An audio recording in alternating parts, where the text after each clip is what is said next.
Mira, esta es toda la tierra que han sacado. Toda la tierra que han sacado.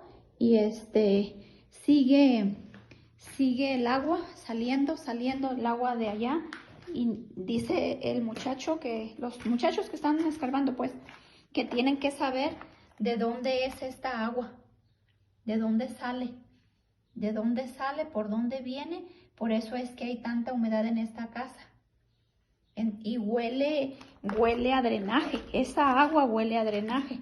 Y aquí tienen es un montón de tierra que han sacado, mira.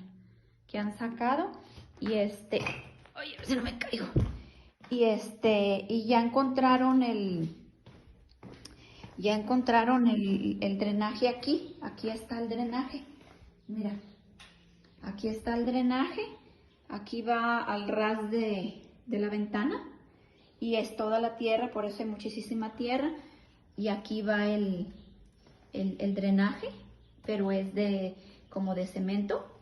Pero también, también hay agua. También hay agua ahí. También hay agua, entonces, pues no sé. Van a investigar a ver qué es lo que se puede hacer. Y me pusieron esta tabla para poder salir. Porque, pues, escarbaron.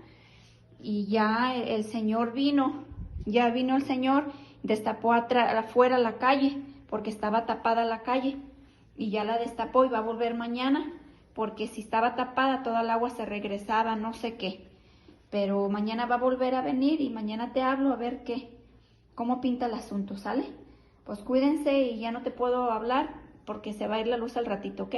Saludos para todos, que descansen, bye bye.